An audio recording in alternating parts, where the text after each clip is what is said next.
Okay.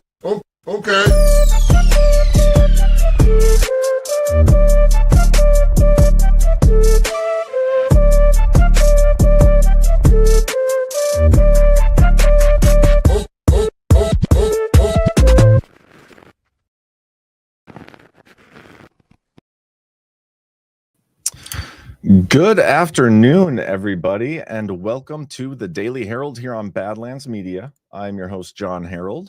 Hope you guys are all having a great Tuesday so far. Lots to discuss, actually. I wasn't sure there would be much. I had my kids this morning until about 11 or so, and so I had a little bit of a shortened prep time, but I found plenty to talk about. But before we get into the news, let's get a quick word from a couple of our sponsors. First up, we got Loaded Gun Coffee.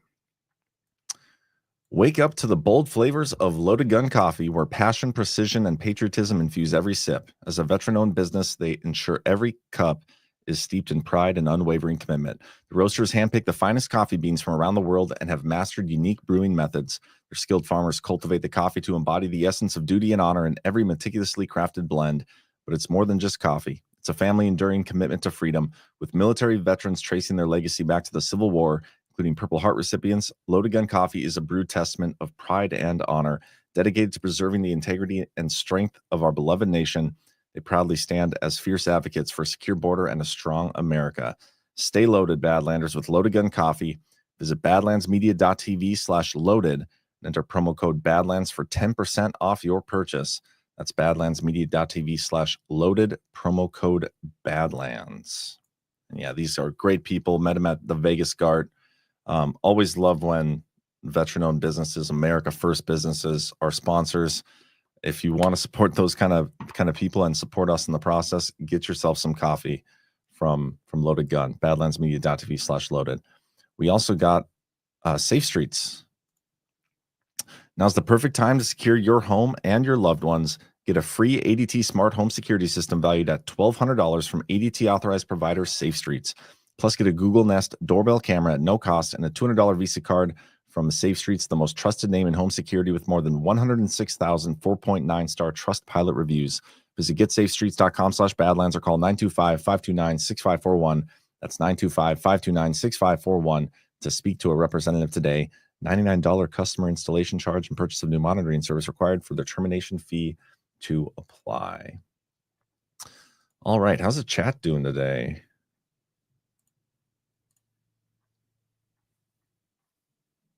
I see Ash is here. Scheisler, Badlands Media fan. A lot of the usual. All right, let's kick things off. We do finally have an update from Doge. They've saved us an additional $5 billion. Took them 2 weeks. I think the most recent update before this was like May 9th or something, May 11th, somewhere in there. In a matter of 2 weeks, they saved an additional $5 billion. Steady goes it.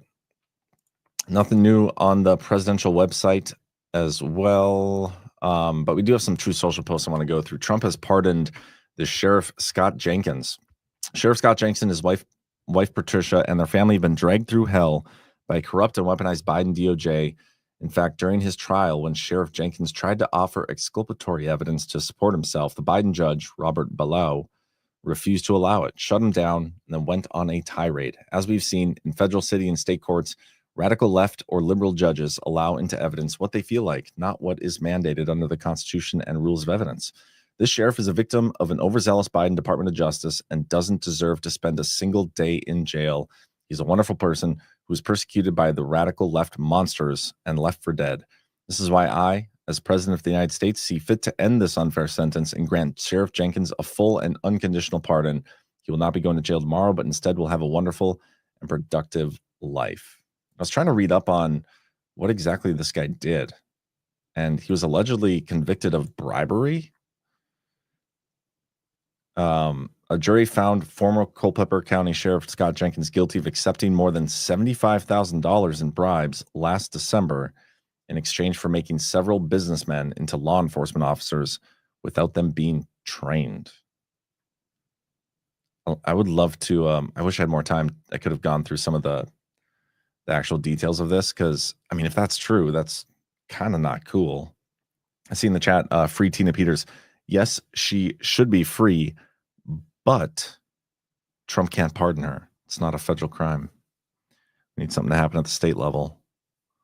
And that's Ash's. That's Ash's territory. I wonder if there's any updates on that. I still got to find a way to get an interview with Lauren Boebert so I can ask her about it too. But he was found guilty of 1 count of conspiracy, 4 counts of honest services fraud, and 7 counts of bribery concerning programs receiving federal funds. He said they said he accepted bribes from 8 people, including 2 undercover FBI agents. These are in the form of cash and campaign contributions. He is an elected official. The men who bribed Jenkins paid for auxiliary deputy sheriff positions so they could avoid traffic tickets and carry concealed firearms without a permit. That's another thing. We should probably have concealed carry as a constitutional right anyway. But yeah.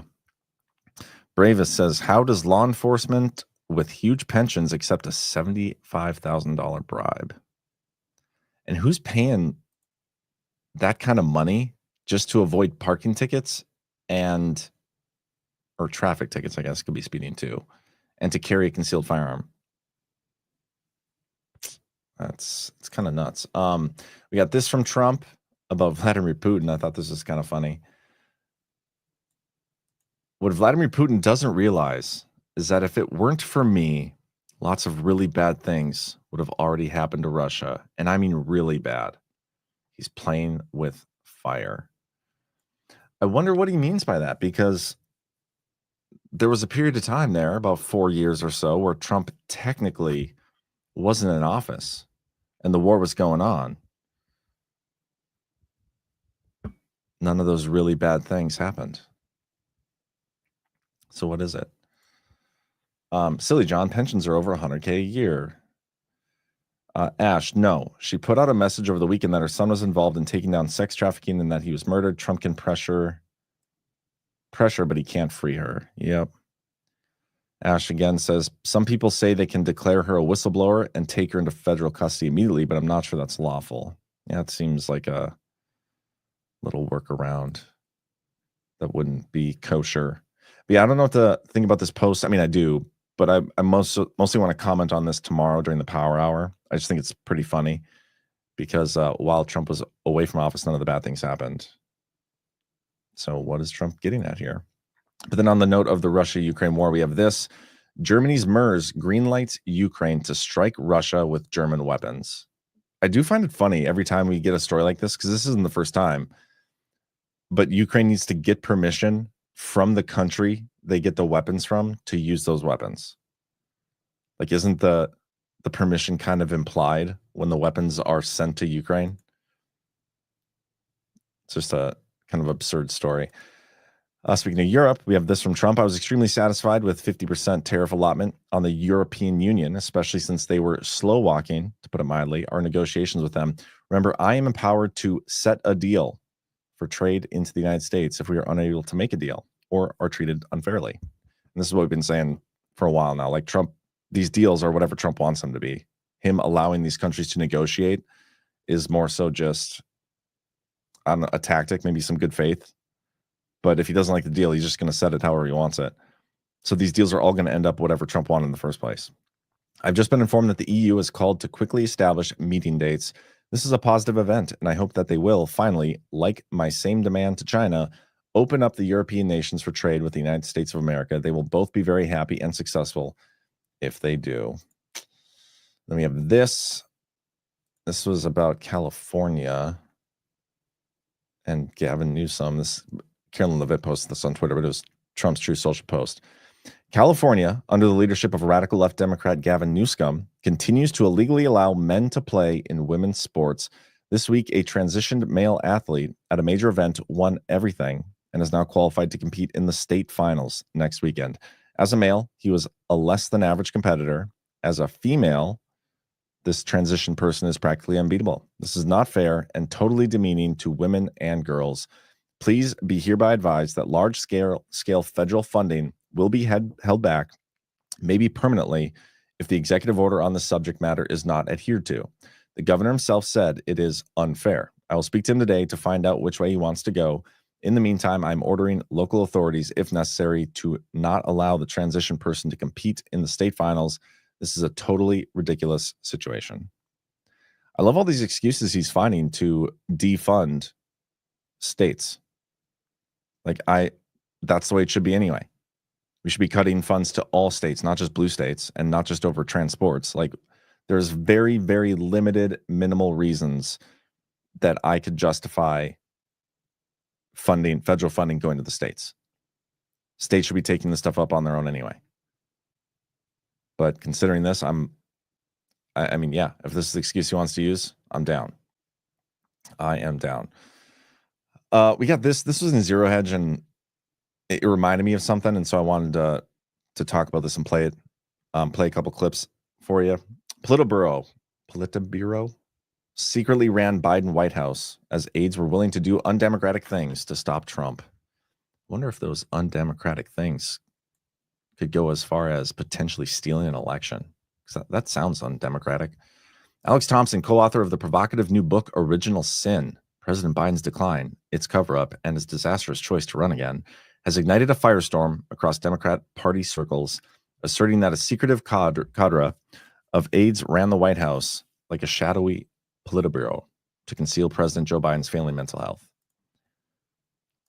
Thompson told The Atlantic's Jeffrey Goldberg, Goldberg's all over the place this administration, this term, that he began questioning the White House's narrative about Biden's mental fitness in April of 2023. Yeah, okay. After hearing concerns from administration insiders about Biden's capacity to endure a re-election campaign or another term.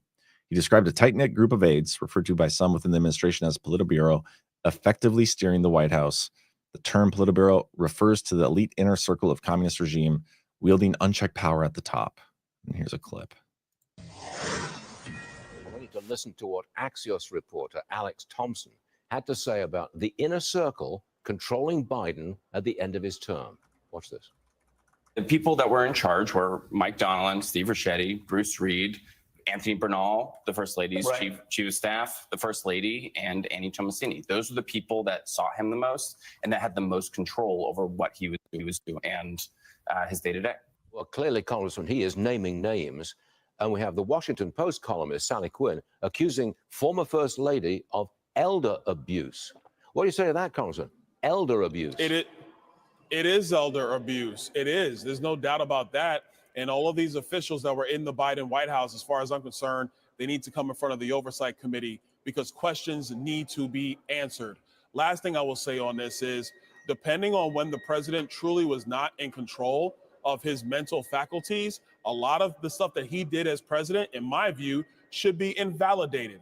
And the reason why is because you can't use an auto pen to run the country. It has to be from the mental capabilities and the physical capabilities of the person elected to be commander in chief. And so if Joe Biden could not execute the duties of his office, then why are we living under a lot of the decisions that was made by the Biden White House? So there's a lot of investigations that need to occur on this matter. This is a major. Okay, so that's clip one. Then I want to play one more. This one.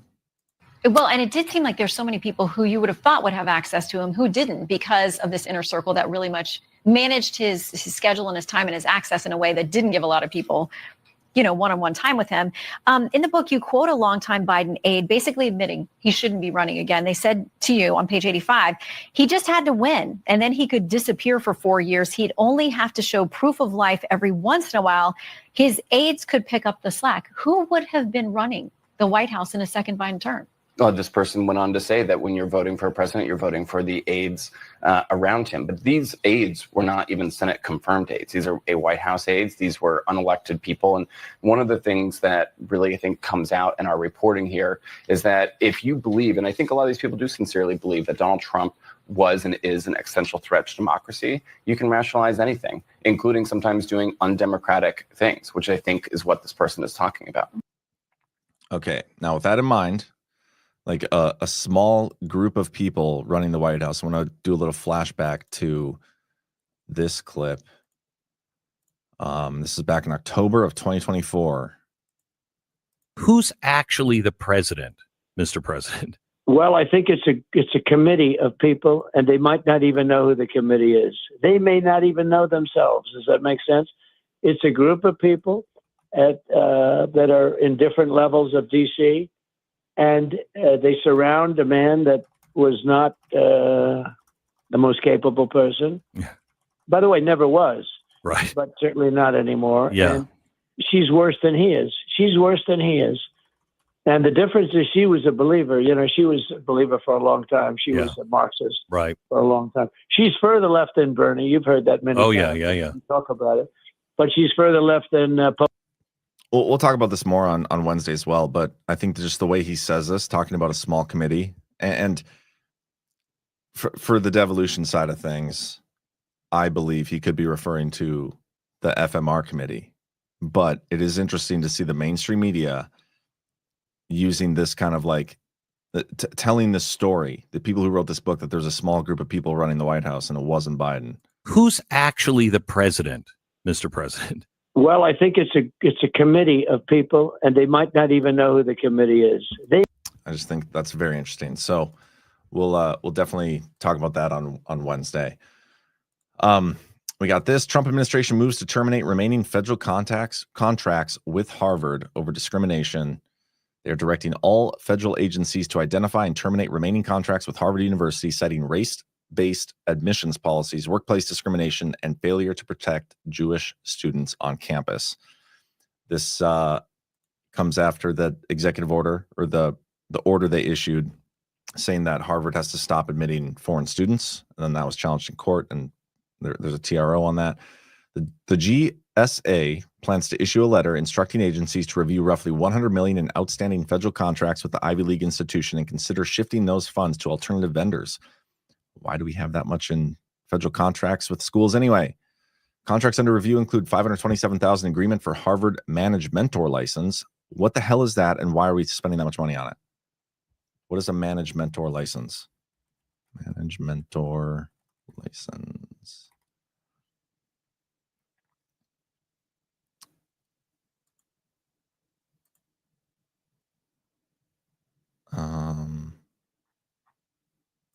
Sorry, I'm trying to figure out what this is. Harvard Managed Mentor, build, broaden, and refresh your skills. Making a presentation, creating a budget, negotiating a contract. You face challenges like these every day. Managed Mentor includes 42 topics that address these critical management issues and more. Each online topic includes the practical advice and tools you need. Interactive exercise, help you prepare for real-world challenges. Flexible, self-directed learning options.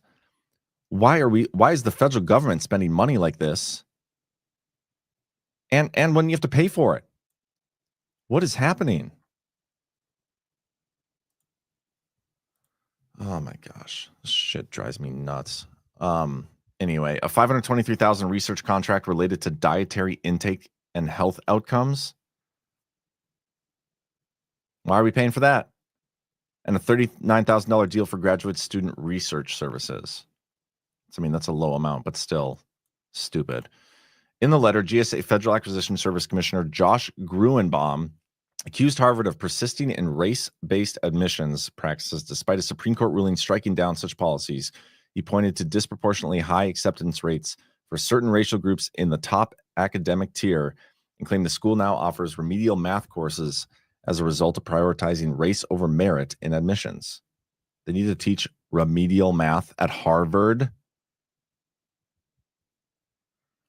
Gruenbaum also cited concerns over potential Title 7 violations tied to hiring, promotion, and compensation practices, highlighting allegations of explicit racial bias at the Harvard Law Review. He further condemned Harvard's handling of rising anti-Semitic incidents on campus, alleging the university's inaction has disrupted academic life and jeopardized student safety. I mean, this is... I totally agree that they should be cutting federal funding to all academic institutions, even research stuff. I mean, come on. I would need to see some great justification for the research funding and the grants, and I would need to see a lot more oversight than we get, but I don't like it. But then when it comes to like allowing foreign students in and the student visas and whatnot, how many kids in our own country are not up to educational standards? And the whole standards that we set in the first place is a racket. But it is kind of stupid. Like the same way I don't believe we should be spending money on foreign countries. do we really need to be educating foreign individuals that aren't citizens when we have plenty of our own citizens here that aren't up to snuff? It's kind of the same mindset. So I don't know. I'm cool with this. Stop funding schools. But then there's another thing here. Trump team pauses new student visa interviews as it weighs expanding social media vetting. The Trump administration is weighing requiring all foreign students applying to study in the U.S. to undergo social media vetting. Love it. A significant expansion of previous such efforts, according to a cable obtained by Politico. In preparation for such required vetting, the administration is ordering U.S. embassies and consular sections to pause scheduling new interviews for such student visa applicants, according to the cable, dated Tuesday and signed by Marco Rubio.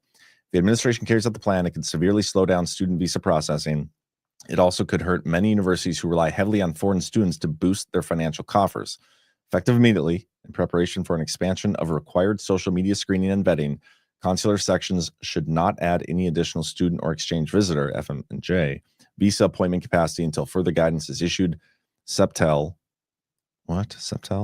which we anticipate in the coming days. I think this is almost like a workaround from the Trump administration. Like they put in that pause on foreign student visas. There's a judge that came through, an Obama-appointed judge, who put a TRO on it, basically putting the visas stuff back on the table. And now we have this, where, okay, well, let's slow these visas down dramatically by requiring vetting of everybody's social media. So I think it's a pretty interesting move here. Little chess going on. Oh, everybody quiet. Mrs. Bright's in the chat. Spetzel says, notable that the political premise is based on a State Department leak. That's a good point. It's a very good point. We got some Bitcoin news with the Bitcoin conference going on right now. I think G-Money, I don't know if he speaks today or if he speaks tomorrow. I don't remember. He didn't respond. Anyway, Trump media raises $2.5 billion for Bitcoin treasury in major private placement deal. TMTG Core, and this news kind of came out yesterday. Didn't I talk about this yesterday? It will raise $2.5 billion through private placement with about 50 institutional investors, including $1.5 billion in common stock and $1 billion in convertible notes. Expected to close by May 29, 2025, the funding will support the creation of a Bitcoin treasury and advance the company's America First growth strategy. I guess I can kind of announce it here. We're going to be doing a bigger announcement later, but Badlands Media has our own Bitcoin treasury stockpile. The Badlands Bitcoin treasury stockpile. We just started it today. Not quite 5 billion or 2.5 billion or whatever, but we got 5,000 in there. It's about all we could afford. But there we go. We did it. G-Money, I hope you're happy. Hope you're happy, man. He's been bugging me about doing this for a while. And then he got mad at me this morning when he's like, Trump beat you to it. What are you doing? And so fine. We did it. Moving on here, FBI reopens probe into cocaine discovery, Supreme Court leak, and the January 6 pipe bombs. Deputy FBI Director Dan Bongino announced Monday that the Bureau is ramping up investigations into 3 high-profile unsolved cases from recent political history: discovery of cocaine in the West Wing, the leak of the Supreme Court's draft opinion overturning Roe v. Wade, and the planting of the pipe bombs near party headquarters on the eve of January 6th. And this is the post that Dan put out there, so I'm going to just read this whole thing here. Thanks for following this account and allowing us to update you about what we're doing at your FBI. A few updates. The director, which is Kash Patel, and I will have most of our incoming reform teams in place by next week. The hiring process can take a little bit of time, but we are approaching that finish line. This will help us both in doubling down on our reform agenda. Shortly after swearing in, the director and I evaluated a number of cases of potential public corruption that understandably have garnered public interest. We made the decision to either reopen or push additional resources and investigative attention to these cases. These cases are the DC pipe bombing investigation, the cocaine discovery at the prior administration's White House, and the leak of the Supreme Court Dobbs case. I receive requested briefings on these cases weekly, and we are making progress. If you have any investigative tips on these matters that may assist us, then please contact the FBI. And Oh wait, is G speaking right now?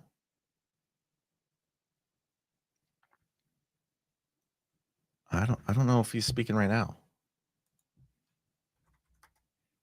He said he was going to announce it, I thought. At the conference too. Yeah, I don't know if he's speaking right now or not, but anyway, back to this. I do like this. I mean, obviously we should investigate the pipe bombing. It's absurd that they don't know who this is. And I'd like to see an investigation into, who covered that up. Same with the cocaine stuff. I'm sure they know who that is.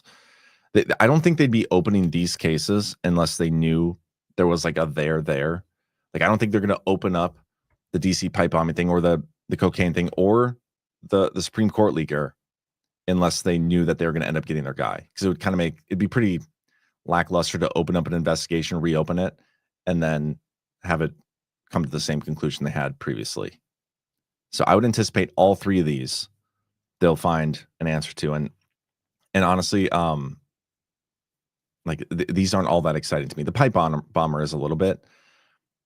The rest of them, I'm like, yeah, whatever. I would like to see them open up an investigation into the 2020 election. That would be pretty cool. Anyway, more on the post here. The director and I have done only one media interview together. We decided early on to limit our media footprint overall in order to keep the attention on the work being done. There are both positives and negatives to this approach. We have chosen to communicate in writing on this platform to fill some of the inevitable information vacuums. I try to read as much of your feedback as possible, but the workday is busy and my office is a skiff with limited phone access. In response to feedback, both positive and negative, from our interview last week, we will be releasing more information which will further clarify answers to some of the questions asked in the interview. Thank you for all your support. God bless America and all those who defend her. I wonder if he's referring to the Epstein stuff, talking about the feedback, because that's definitely the most feedback they got is everybody questioning his answer, because he came out and said, I've seen the file and the cameras show that he was the only one in there. He killed himself. And that's fine. If that's what actually happened and that's what you're going to tell us that happened, I like Dan Bongino. I don't really trust anybody, but in terms of like public officials in government, Cash and Bongino are probably two of the ones besides Trump that I trust the most. But when it comes to me, I trust and verify, right? Trust but verify. I trust you, but show us what you saw so that we can verify it for ourselves. Like maybe then we'll come to the same conclusion. Unless there's an open investigation, that file should be ours to look at too. If you looked at it and saw that everything shows he killed himself, the case should be closed then. Put it out publicly. Let us all see and determine for ourselves what we think happened. Escape the Matrix. It looks like 4 p.m. Eastern. Is that when G speaks? John, check your texts. If they are on schedule, I announced while he was on stage. That's pretty cool. Maybe we announced it at the same time. Wouldn't that be awesome? That'd be pretty awesome.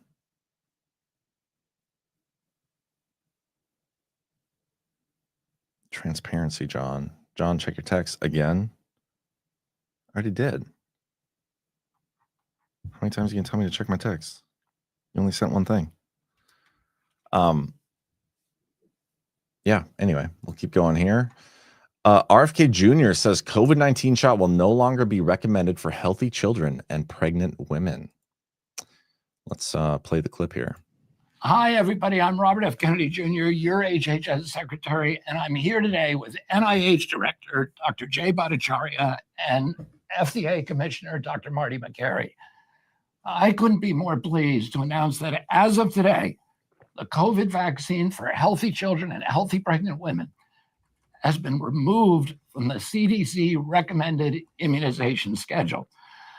Last year, the Biden administration urged healthy children to get yet another COVID shot despite the lack of any clinical data to support the repeat booster strategy in children. That ends today. It's common sense and it's good science. There's no evidence healthy kids need it today, and most countries have stopped recommending it for children. We're now one step closer to realizing President Trump's promise to make America healthy again. Produced by the U.S. Department of Health and Human Services.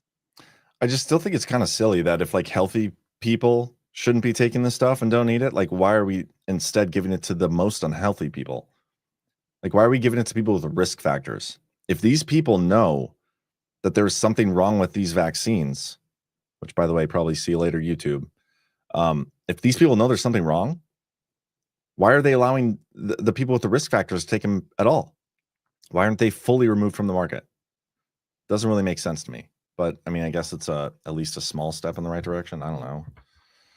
The Supreme Court declines to hear appeal from 7th grader who wore 2-gender shirt to school. And I have a couple Supreme Court stories here.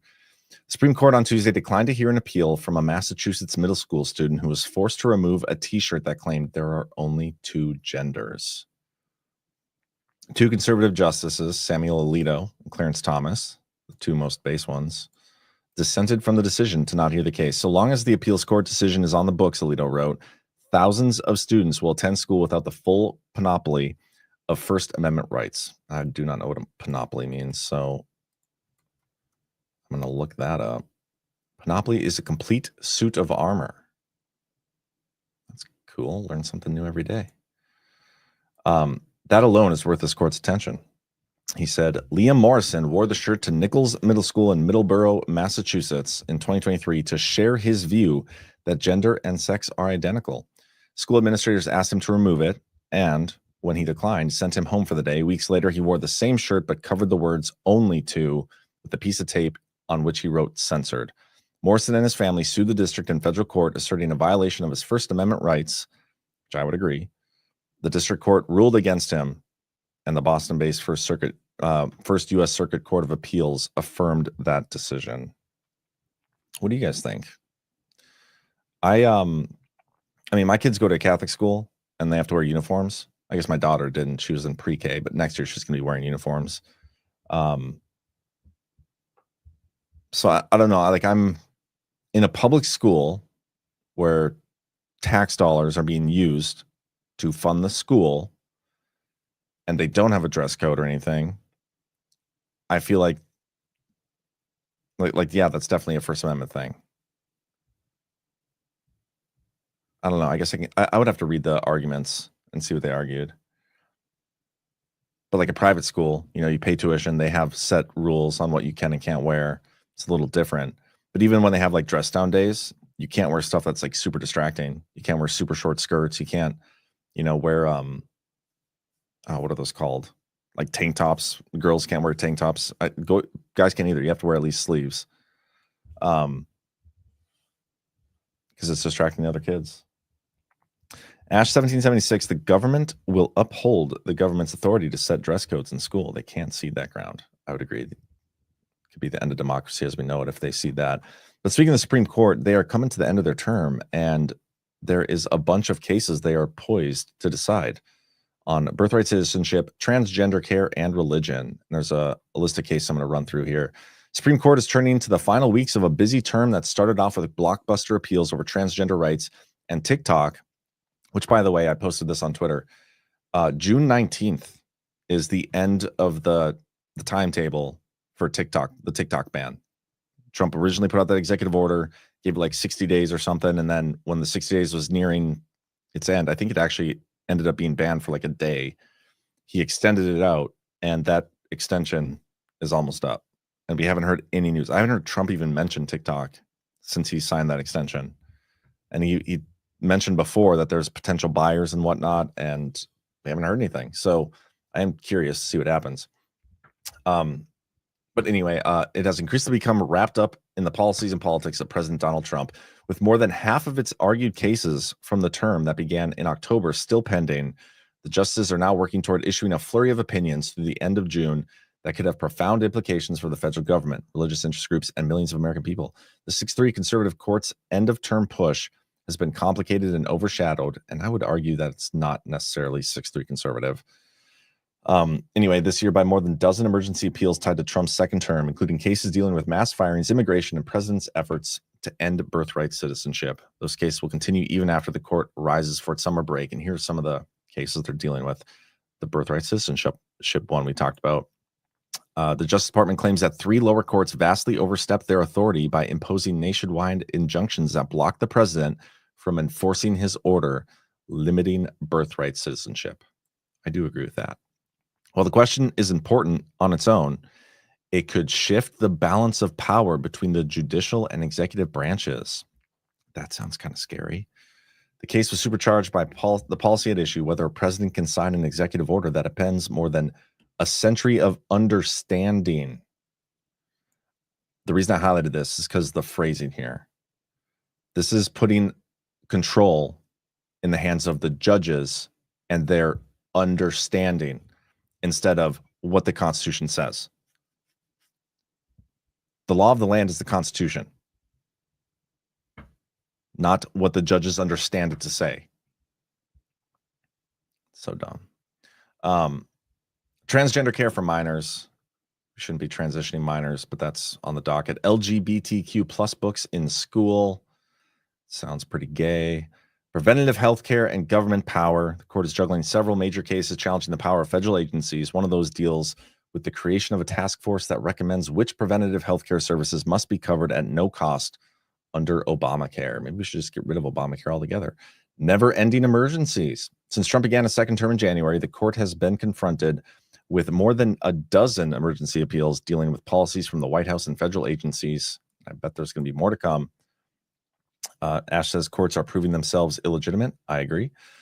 Though he has railed against the federal judiciary in recent months, Trump has won more emergency cases at the Supreme Court in recent weeks than he has lost. The High Court has allowed him to bar transgender Americans from serving in the military for now, end temporary deportation protections for hundreds of thousands of Venezuelans, and remove board members at independent agencies that Congress tried to shield from White House control. It's like those are all things he should have done in the first place. The fact that it even got as far as Supreme Court is absurd.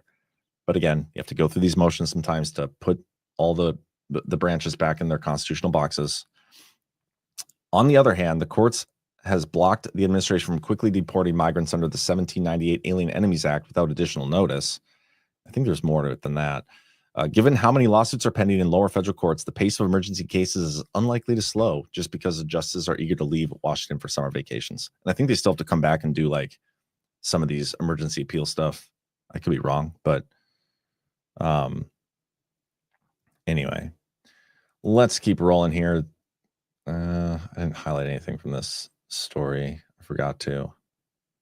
I'll just show it, I guess. But GOP declares war on the Government Accountability Office. Oh, yeah, this is why I wanted to talk about it. Republicans are undermining the GAO, the century-old agency that roots out waste, fraud, and abuse. They have been doing a terrible job at rooting out waste, fraud, and abuse. So how is the GOP undermining it? The Independent Government Accountability Office has served Congress as the nation's chief investigator of wrongdoing at federal agencies for more than a century. Now it's under assault. The typically uncontroversial, under-the-radar agency is fighting to retain power against attempts by Republicans in the Trump administration and on Capitol Hill to undercut its legal conclusions and independence. An onslaught that has been fast and furious. Yeah, these guys have clearly been not doing their job, so gut it. Gut all the government. Trump threatens to slash federal funding. Oh, I already read that one. I read the Truth Social post. Okay, I thought this was hilarious. Not really hilarious, but something I should at least read. Considering all the AI stuff going on, especially in the last like week or so since the Quast interview and then VO3, the new AI video thing coming out. Tech pioneer warns that everyone will die if AI is not shut down. And you know what? I might agree with them. AI technology has been developing at an exponential rate, and it appears to be just a matter of time before we create entities that can think millions of times faster than we do, and that can do almost everything better than we can. So what is going to happen when we lose control of such entities? Some AI models are already taking the initiative to teach themselves new languages, and others have learned to lie and manipulate humans for their own advantage. That's kind of scary. Needless to say, lying is a hostile act. If we have already created entities that are willing to lie to us, how long before they are capable of taking actions that are even more harmful to us? Eliezer Yudkowsky has been a prominent researcher in the field of AI since 2001. And he says that many researchers have concluded that if we keep going down the path we are currently on, literally everyone on Earth will die. Many researchers steeped in these issues, including myself, expect that the most likely result of building a superhumanly smart AI under anything remotely like the current circumstances is that literally everyone on Earth will die, not as in maybe possibly some remote chance, but as in that is the obvious thing that would happen. This is more from him again. Ash, I'm pretty sure some of us will live. You don't know that. You don't know that. You can't promise me that. To visualize a hostile superhuman AI, don't imagine a lifeless, book-smart thinker dwelling inside the internet and sending ill-intentioned emails. Visualize an entire alien civilization thinking at millions of times human speeds, initially confined to computers, in a world of creatures that are, from its perspective, very stupid and very slow. I will agree that a lot of us are retarded. A sufficiently intelligent AI won't stay confined to computers for long. In today's world, you can email DNA strings to laboratories that will produce proteins on demand, allowing an AI initially confined to the internet to build artificial life forms or bootstrap straight to post-biological molecular manufacturing. If somebody builds a too powerful AI under present conditions, I expect that every single member of the human species and all biological life on Earth dies shortly thereafter. I'm just thinking to like what Elon Musk is doing, building robots. Like we're literally watching the plot of iRobot playing out. And so it's going to come down to whether or not Will Smith saves us all. I don't know. But this is what he says we need to do. Shut it all down. We are not ready. We are not on track to be significantly readier in the foreseeable future. If we go ahead on this, everyone will die, including children who do not choose this, who did not choose this, and did not do anything wrong. It is kind of an arms race. And if these things can truly think for themselves, like these AIs, and learn, and he's got a point that should not be overlooked, in my opinion. Anyway, we'll keep going. I got this from Ohio. ICE investigating illegals accused of stealing more than 150,000 SNAP benefits. Play this quick. No, listen. Sorry? On the screen in Franklin County Common Pleas Court, Ayanat Bizga, one of the 3 accused of stealing hundreds of thousands of dollars out of Ohio's Supplemental Nutrition Assistance Program, or SNAP. You understand?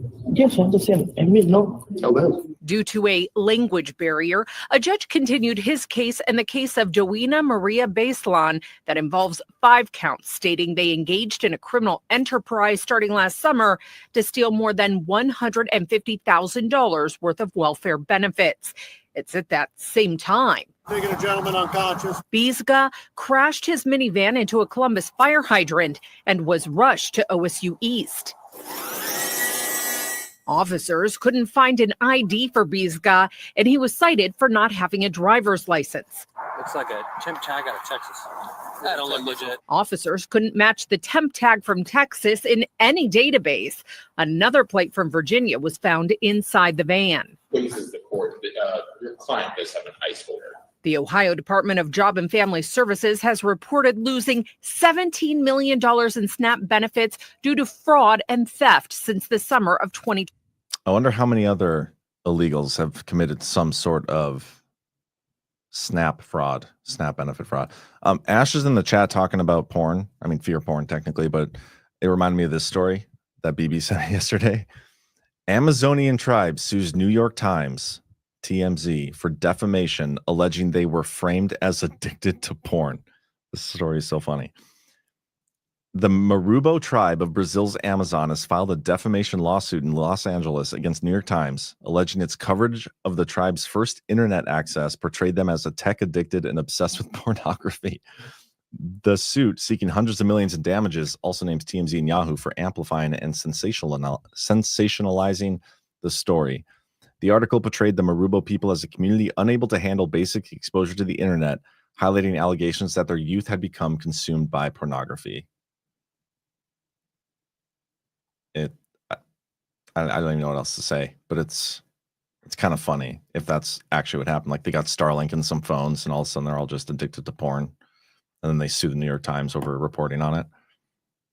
And like, what are the damages? I can't imagine the tribe had like damages that they could point to.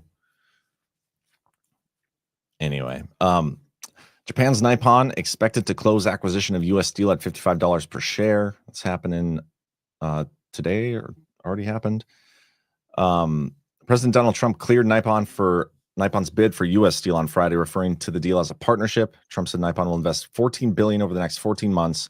U.S. Steel's headquarters will remain in Pittsburgh. The president said U.S. Steel shares were up more than 1% on Tuesday. The $55 per share bid for U.S. Steel is the offer that Nippon originally made for the company before the deal was blocked in January by Biden. Biden blocked it on national security grounds. Trump ordered a new review of the proposed acquisition in April. United Steelworkers Union had opposed the bid to acquire U.S. Steel. Their president said, cannot speculate about the impact of Trump's announcement without more information. Trump told reporters on Sunday that the deal is an investment. It's a partial ownership, but it will be controlled by the U.S. And so that's happening.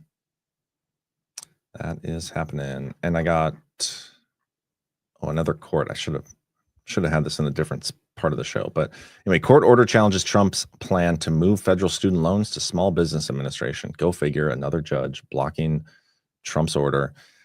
Trump planned to transfer more than $1.6 trillion in the student loan portfolio to the Small Business Administration from the Department of Education in the process of eliminating the Department of Education. But this Judge Myong Jun, doesn't sound very American, in his May 22nd preliminary injunction that the Trump administration was required to reinstate over 1,300 Education Department employees and was blocked from carrying out Trump's directive to transfer management of federal student loans and special education functions out of the department. In other words, federal student loans will stay with the Department of Education for now. Trump had announced on March 21st a plan to transfer over 40 million student loan accounts to the SBA. What else do I got for you guys? Oh, that's the last story I want to show. Are we already at the end?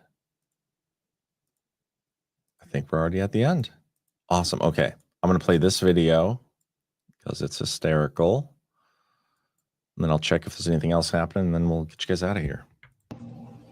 People wonder why we need a union at Starbucks, and I am literally about to quit. Like, I don't know if I'm going to do it, but, like, I really want to. I almost walked out today, and I'm crying in the back room right now, and I almost cried on the floor. It's just, I'm like a full-time student. I get scheduled for 25 hours a week, and then on weekends they schedule me the entire day, open to close. I'm on the schedule for 8.5 hours, both Saturday and Sunday.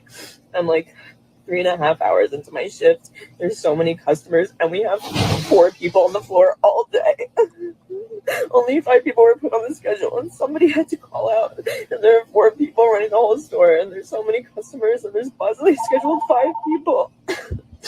We only have 13 people employed at this store, and there's so many customers. Sir, the phone's ringing. Sir. We don't have fair scheduling. Managers don't care about us. Our manager was supposed to come in this weekend, and he took himself off the schedule, so he wouldn't be able to be held accountable for calling out. He just literally tore down the schedule that he was scheduled on and put up a new schedule where he wasn't on the schedule. Also, he couldn't have even seen that he was scheduled in the first place because he didn't want to be held accountable for not wanting to come in. They don't want to help us. We need a union because this can't happen. This can't happen. We need fair scheduling.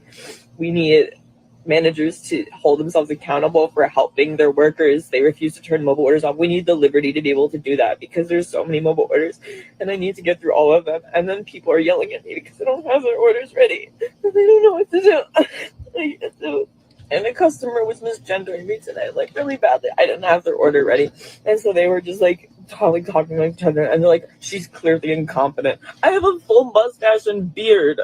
That's not full, by the way. What the fuck? And you're crying like a little girl. I just thought this hilarious. These people, man.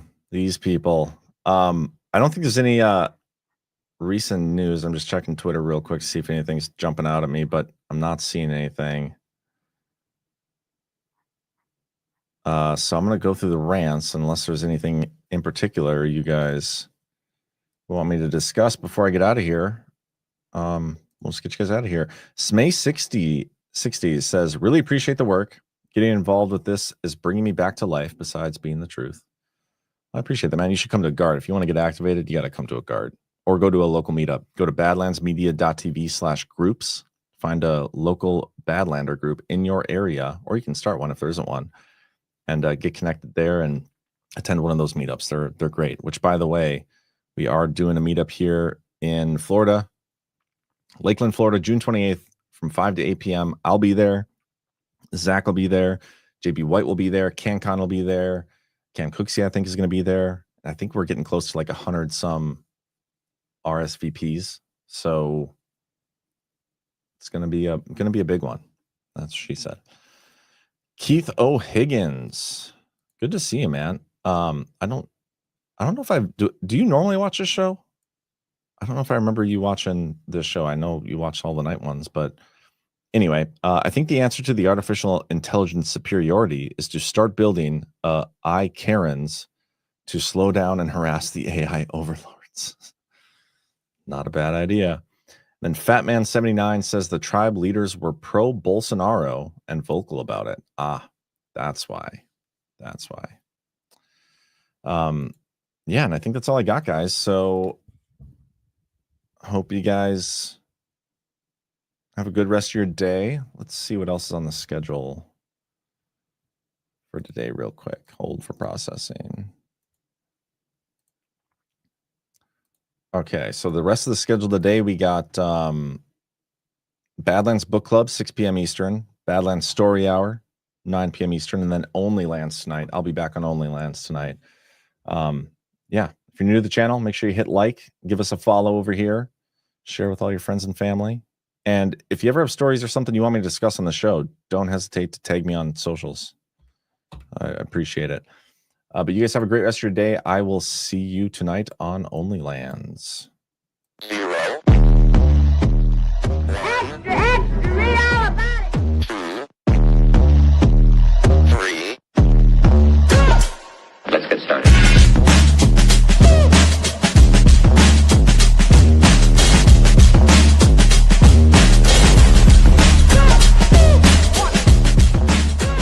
That's what she said. Oh, that's real good. Why they stopping me? Stopping me.